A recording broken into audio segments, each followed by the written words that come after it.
Hello, everybody. Welcome to my podcast. My name is Jaymz Bee. This is a weekly thing. 31 vodcasts so far. 31 shows every Friday. Just check on YouTube or visit jaymzbee.ca and you can find out what's happening in the clubs in Toronto. I mentioned 3 or 4 of my favorite clubs, and then right into an interview. If you don't see the interview, that means you're on Facebook and you have to go over to YouTube or jaymzbee.ca. You'll see the whole thing. Coming up this week, Sophia Perlman. That's why I'm gussied up, because I'm going to Hamilton and I'm talking to Sophia Perlman. Love that girl. Great singer. A singer, a jazz musician singer, a jazz educator. Well, you'll find out more in a little bit. I want to thank my sponsors. I wouldn't be here if it weren't for you people on Patreon. Thank you so much. And please keep it going. If you have someone who says, oh, I just love Jaymz Bee, maybe you could just say, do you donate on Patreon? $5 a month goes a long way. And I want to thank Barbarian Steakhouse. It's delicious in there. 7 Elm Street, Toronto, they are also very helpful and have been helping me out with this podcast. And Paul Barber, barberfinancial.com. If you have financial needs, talk to Captain Paul. He's a good friend of mine. Drop my name. It'll help. He's a great guy, and he'll help you. And, of course, I want to thank some of my clubs. Now, these clubs are support the arts, support all kinds of music, but particularly jazz. Hughes Room Live, all kinds of stuff. In fact, tonight, Skervore, I think they're Skervore. Anyway, they're from Scotland, and they play traditional music, they play rock, they play roots, folk, trad, a little bit of everything, and they have been named Best Live Act in Scotland 2 years in a row. So they're in town. Sylvia Tyson is in town on Tuesday, July the 9th. Sylvia Tyson, I call her my Kool-Aid mom. She helped me out when I first moved to Toronto. Her son, Clay Tyson, one of my very best friends. Her husband, ex-husband, Ian Tyson, you remember in 59, Ian and Sylvia. They were big like Bob Dylan. They were all over the world doing folk music.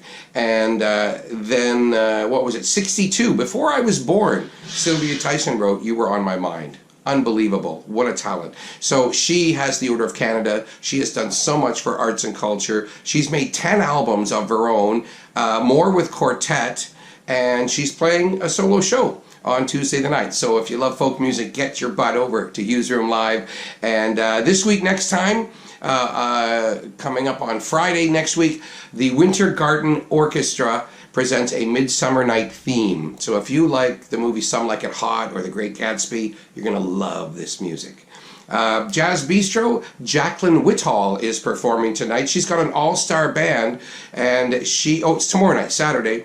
She is a musical theater goddess, and she's playing with Michael Herring on bass, Adrian Ferrugia on piano, who I like to call Mr. Sophia Perlman, Ethan Ardelli on drums, and Kelly Jefferson on bass. On sax. What a band. That is a crazy band. Calabash is performing next Friday, Saturday. I love that band. If you're a fan of the Steel Pans, Gareth Burgess is the guy who plays that. Colleen Allen's in the band. Michael Shand, Joaquin Nunez Hidalgo, all these cool musicians. It's world music meets jazz next Friday, Saturday. Jazzbistro.ca and at lula.ca. It's Havana Club Friday, always. 6:30 doors, 7:30 show. Early show for dinner. And this is Philippe Veloso. And then the live music is following Charangon del Norte and DJ Suave. It's live music and DJs all night long. And Saturday, Salsa Saturdays featuring Ricky Franco and the P Crew Orchestra, another favorite over at Lula Lounge. So lula.ca, I get to go there so often. I love the food, I love the dancing. It's just a wonderful place to meet people. So this week, as I mentioned, my guest, Sophia Perlman, she's a genius. She started off, I met her 16 years ago when she was singing blues at the Reservoir Lounge. She got really into jazz. I've worked with her on and off for years, but she's always had her own blazing trail, her own ideas. Jazz educator, doing so much. So we're going to find out about a special event she has coming up and just get to know all about the amazing Sophia Perlman. In fact, I can't wait. Let's go to Hamilton right now. All right. Hello. Hello. How are you? I'm happy to see you. I'm happy to see you. So, first question. Your early years of loving music. What music hooked you on music? Music hooked me on music. All of it. I think that was part of it. Jazz, opera, rock and roll. I spent the first 6 years of my life living on Kensington Avenue, and all the stores would have their radios on, and every radio would be playing a different channel, and I had my little half a block that I was allowed to walk up and down. I had to tell someone if I was crossing the street or the alleyway. But it was just like, it was like a reverse parade. Like instead of the bands going past you, it was like walking past one band after another. And all of our neighbors brought their music into our house, and there was lots of sharing of tapes. And remember, like when people used to dub stuff onto cassette tapes. Yeah, So, when you had a crush on someone, you'd give them a mixtape. yeah, or in the case of my dad, he immigrated to Canada from South Africa, and there was all kinds of music going on at home. So occasionally one of his relatives would come over with a bunch of bootleg tapes of stuff that, you know, wasn't being played here. So like lots of that kind of music sharing. Wow. And also just like everyone in our neighborhood made music. So Was that Kensington Market? yeah, there were like, you know, I have lots of memories of just parties where, you know, whichever kids happened to be around are just kind of there. And lots of grown-ups had like guitars, and my mom had a dulcimer, and later we got a piano, and there was always just music making in our house. And you were always there, right? You spent, like, born and reared. You stayed there a long time. I lived there until I finished at Humber College. Moved away just a little bit west, like towards Dufferin for a little while. Moved back. Parkdale. Yeah, no, I've never lived west of Roncesvalles or east of Spadina until But now you do. Yeah, until I moved to Hamilton. And you love Hamilton. Yeah, it reminds me of the Toronto I grew up in. Right. Yeah, old-fashioned. So what was your first music you were singing? Anything that would get me to be allowed to stay up late at the party with the grown-ups. As long as you're willing to sing along and you're not asking the grown-ups to change what they're doing, then you're allowed to stay up. Oh man, it was like the best way to get out of bedtime. So what songs?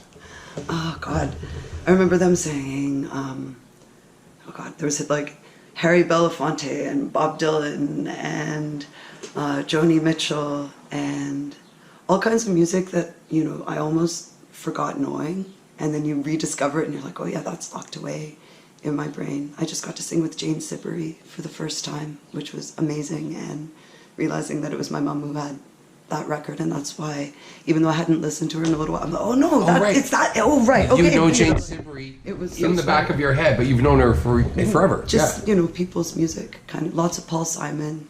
Yeah, my top three are still Paul Simon and Joni Mitchell and Tom Waits, and that all comes from my parents and their family, and lots of music theater, opera. Those are original singer-songwriters. That wasn't necessarily important to you. It just is a coincidence that your three favorites are artists? They're all brilliant songwriters. Yeah. And then something about hearing them interpret their own words is really astounding, especially when what you do, I guess, is interpret other songwriters. Like, in the YouTube age, it's kind of cool because then those rare videos of, like, the composers, even in the jazz world, you know, singing their tunes somewhere. Hoagie It's always Carmichael, interesting to yeah. hear the way that the composer heard Yeah. it. I don't know, it was just also the first music that I remember singing harmony to, the Roaches. Seeing the Roaches at the Mariposa Folk Festival, like there was a lot of that music. Yeah. And then a lot of classical music. The Four Seasons, Vivaldi's Four Seasons and Beethoven's Sixth were my two first, like... So you sang in a choir? Yeah, I discovered opera, and when I was about 6, my dream was to sing the Queen of the Night, which is really funny if you know where my voice ended up. Eventually. As the male part, right? But I sang with the Canadian Children's Opera Company from the time I was 9, right up until I was in my third year, or going into my second year of jazz school, and got that training there. So you were singing the lower parts in operas while you're going to jazz school? Just at the very end, like I sang with them all through senior elementary and all through high school. I got to tour to Europe with them when I was in high school. You were in a jazz big band as well, right? Yeah, just about the time I was transitioning from high school to Humber, I sang with the Toronto All-Star Big Band for a year and a half. Were you doing regular charts, or would they have to change keys for your voice? No, I was singing. A lot of it was harmony singing. We were doing, so the choral training kind of just made it easy to make that shift. So a lot of it was a lot of it was music that was originally arranged for five men. You know, when you think of a lot of those vocal groups from the big band era. But our group consisted of 3 women and 2 guys, so I was often singing the high tenor part in that group, which was Interesting. fun. Now, you made a lot of recordings where you were a guest on many different records over the years. Yeah. Do you like being a sideman? I kind of like it better. It's really, in the last number of years, I've been, you know, that question you get at dinner parties, like, so what do you do? And it's like, well, you know. It's the worst question in the world. How much time do you How have? much time what answer do you want? Or the other thing that happens is I turn into a deer in headlights because I'm looking at the person and going, okay, this person wants one particular piece of it. So which piece of what my friend Nairi calls it, my mixed economy? Like, what part am I supposed to lead with, right? But I see myself largely as a collaborative artist. I do better when I'm working with other people. And I love being a part of other people's vision and then just finding my place in it. So I've been really lucky with the people who have asked me to contribute to their projects. You went with the Darcy Hepner Orchestra, the big band, and you sang really high. Yeah. And then you sang with Jesse Barksdale, and you were like an octave lower than I've ever heard you. Do you know even what your range is? It depends what day it is. It depends how well I'm taking care of myself. It depends how much sleep I've had, which is not much today. But no, I can sing down to a, I don't know, do they want like a, I can sing down to a C below middle C pretty comfortably at this point. On a good day, I've got about 2.5 octaves from there, but it also comes from a lot of those big band charts were written for specific singers. So sometimes the fun is seeing whether you can do it, even though it's not the key you choose for yourself, which in the case of those tunes on Darcy's record, that was the fun challenge. And then sometimes in the case of something like, you know, I've done swing dances with the Toronto Jazz Orchestra where some of the charts are like Frank Sinatra's, the one that's really hard is I've Got You Under My Skin. Because you can't ask a big band to do it in a different key, especially not a fourth away, which is what I would want. So then it's, well, I'll sing the first part down, and then I'll sing the second part up, and then the melody's going to be what it is, but we'll end up in the right place. And that's really fun too. It's really wild.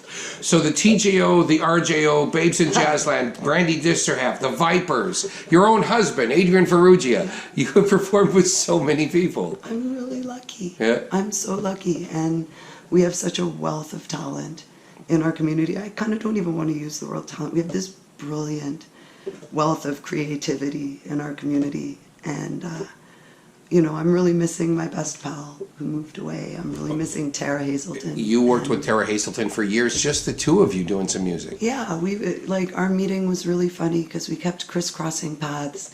And when we finally hung out, it was just this, oh, why didn't we get around to this sooner? Which was largely Tara invited me, and me being too shy to think she actually meant it because I was a really big fan of hers. And but she was the one who really helped me take the dive into starting to do some of my own writing. And we toured in Western Canada for 7 weeks, just the two of us in a van. And so she's pretty far away now. But yeah, are you going to do an album of your own? Do you see that happening in the next couple of years?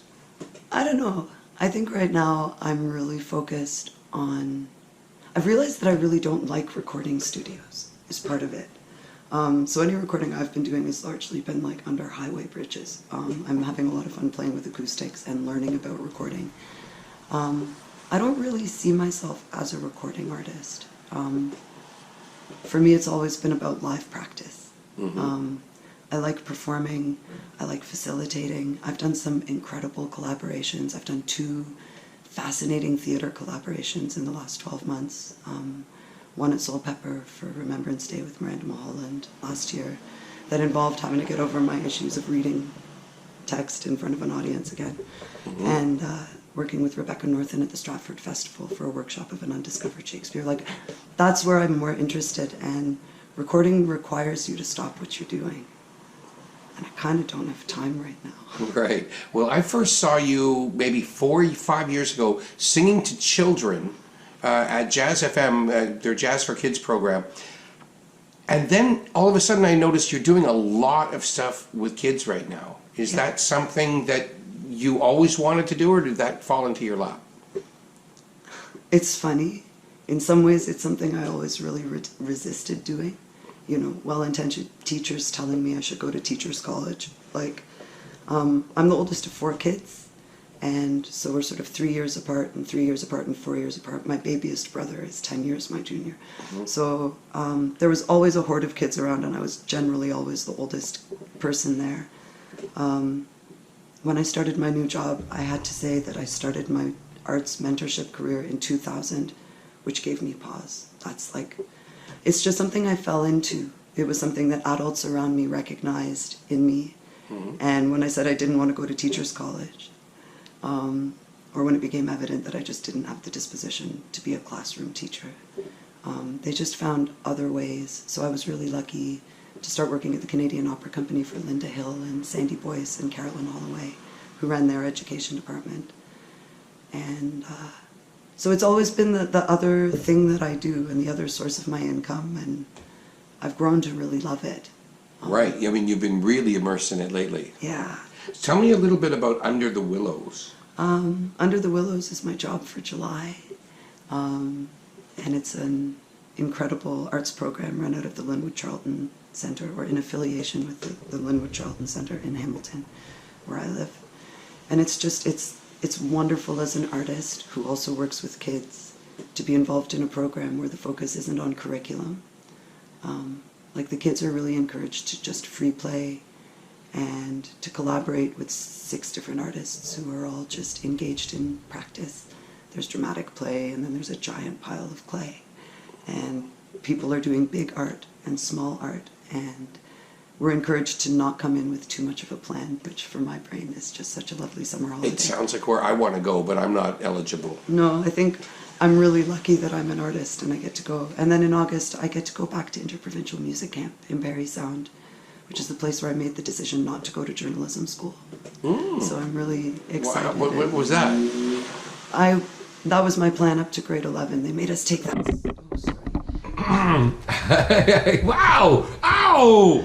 That is my opinion of the grade 10 half credit in career studies. I think that's the stupidest class. Who asks a 15-year-old what they want to do with the rest of their life? Like, come on. I'm 33, 4 this week. Like, by the time this airs, it'll be over, so I won't have outed myself. So you're 34. I'm 34, and I still haven't entirely figured out what I want to do with my life. But because I had to figure out what I wanted to do with my life, I had sort of planned my high school to get me into journalism at Ryerson or Carleton, because I wanted to be Avril Benoit. I figured that would be a good place to start. You got a great voice for reading the news. I take you serious. Except that was like a stay there job. I think the thing was I wanted to be able to like go away and tell other people's stories. Right. More travel. And then I went to the jazz program at Interprovincial Music Camp the summer before my 12th grade. And Hugh Fraser was the head of the faculty. Lisa Martinelli was the vocal faculty. Mike Murley was there. Wow, you're naming people that are kind of Canadian famous from coast to coast for teaching. It was this amazing combination of West Coast musicians that Hugh had brought in, and Toronto-based people, and they were having a really great time. And it was I went to a regular academic high school. It had a good music program, but I wasn't surrounded by other kids who were pursuing music. And my mom says it looked like I'd joined a cult. When I came back, she says, your eyes were kind of glazed, like you've been to heaven. And then the plan was like, try for Humber or try for U of T, and if you don't know enough about jazz, then take a year and then try again next year. And my plan had just sort of shifted. And I guess I figured journalism could always run in the background, but I just realized it was going to be too much of a what if to not explore it. And here we are. And here we are, and now you are raising money, and it's coming up really soon on the 9th, for Hornepayne. What? Hornepayne, Ontario? How far is that? Well, okay. I know it because I'm from North Bay, but it wasn't like I would go there regularly. So how far is Hornepayne from North Bay? I'm trying to draw the map. It's more north of Sudbury than North Bay, right? It's 100 kilometers north of White River. So can you drive there? You can.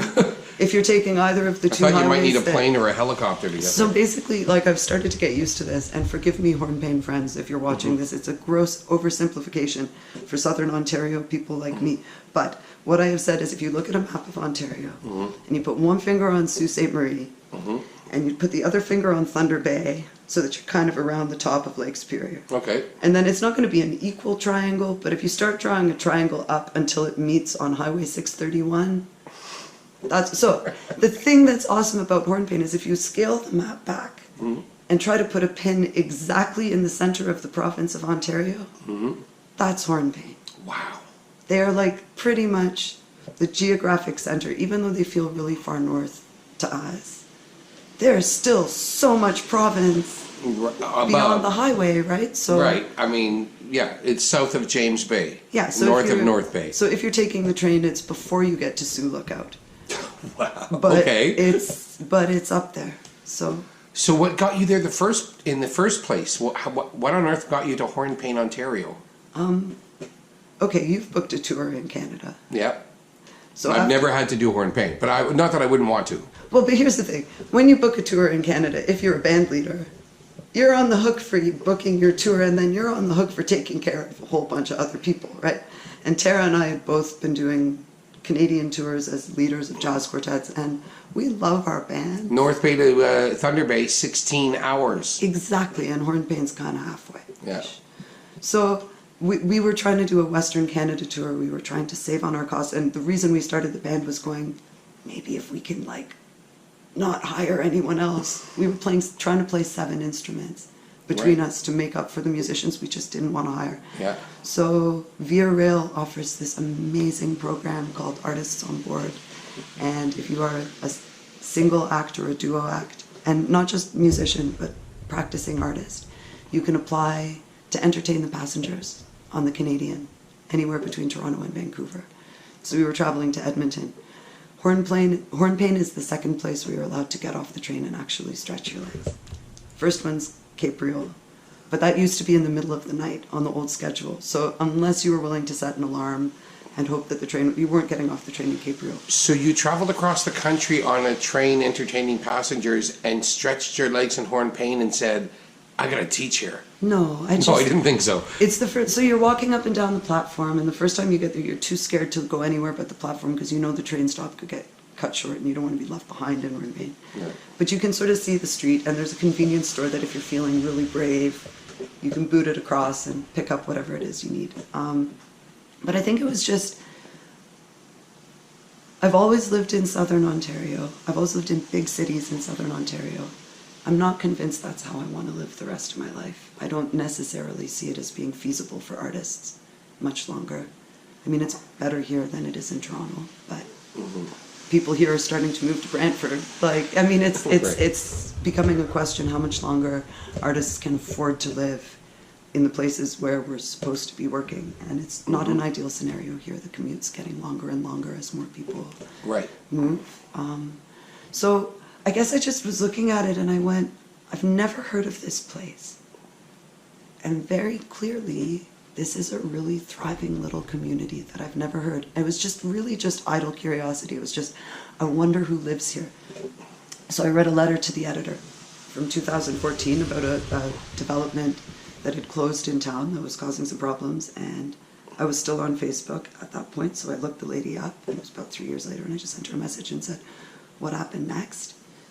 And then called the Legion, because my theory was if I did decide to get off the train and catch the next one, at least there's a Legion also if I just wanted to put on a show and hope that some strangers showed up.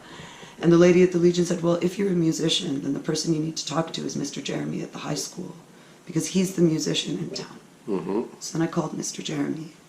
We were pen pals for about a year. And what emerged was we think of under-resourced as being not enough money for stuff. But in the case of this town, the resources are there. They have instruments.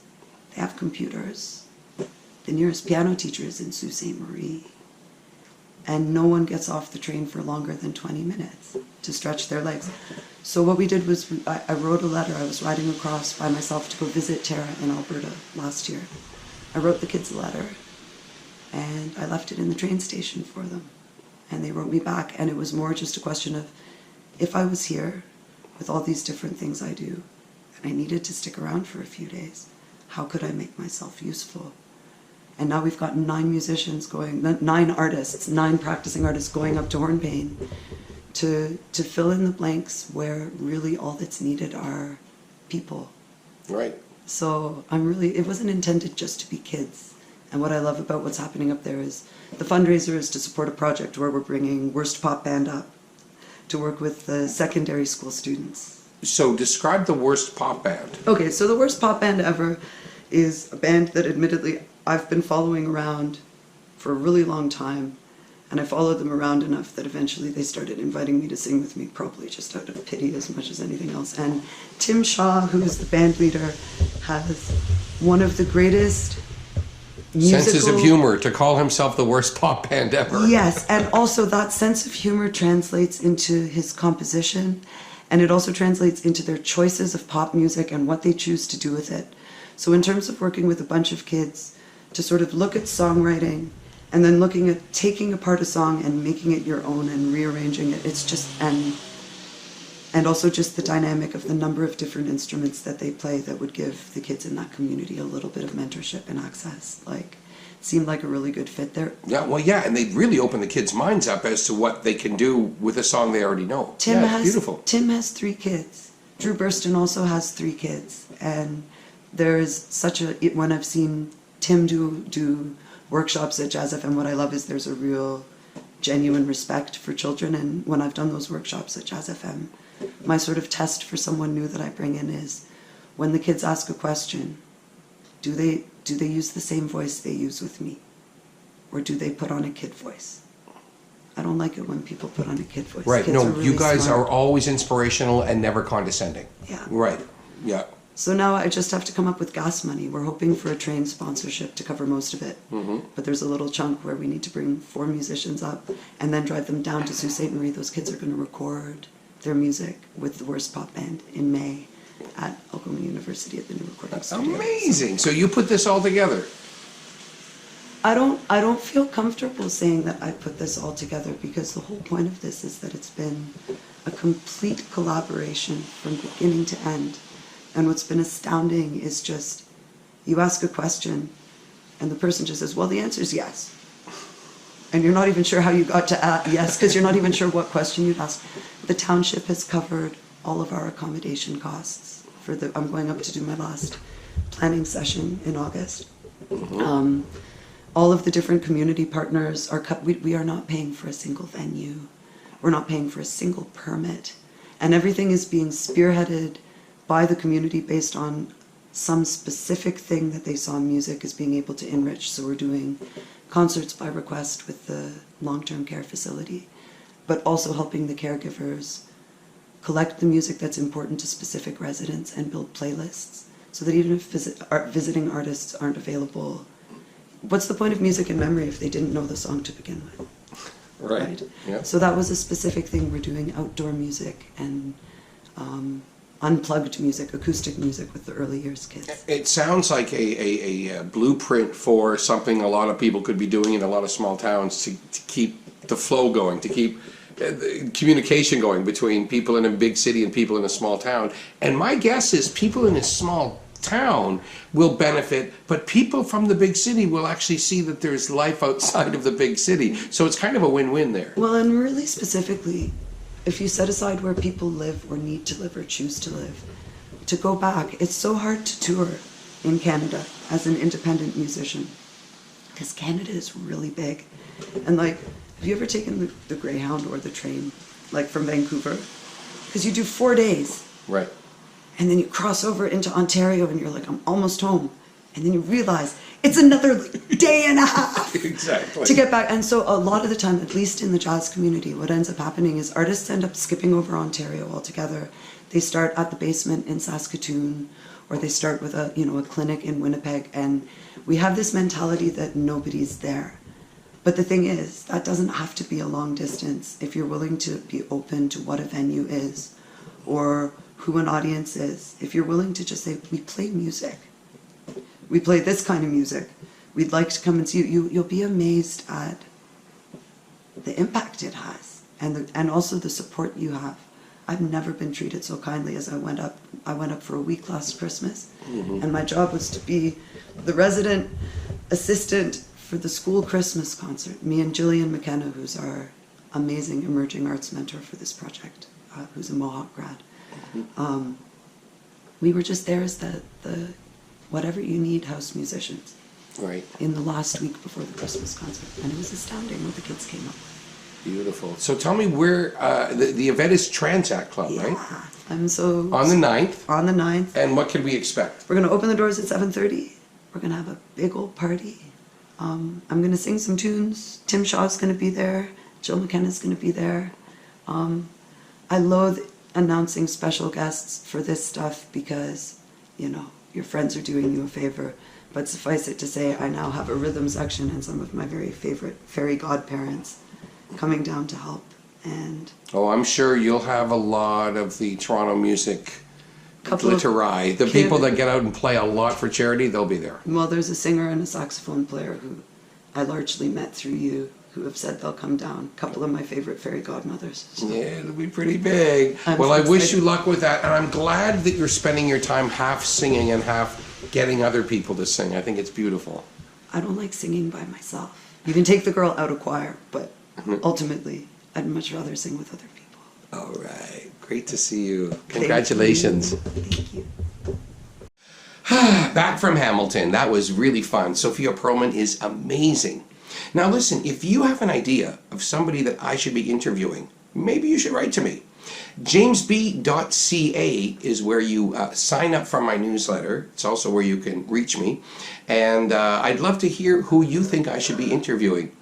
Keep it in the realm of possibilities. I know I should be hanging out in Hollywood right now with Quentin Tarantino talking about movies, but that doesn't seem likely. Anyway, let me know what you think at Jaymzbee.ca. Don't forget, you can always donate at Patreon, and join me next week for Heather Luckhart. I know I said that last week, but this time I mean it. Heather Luckhart is up next week. Bobby Wiseman the week after that. But I'd love to get your feedback. Jaymzbee.ca. Thank you, and we'll see you next week.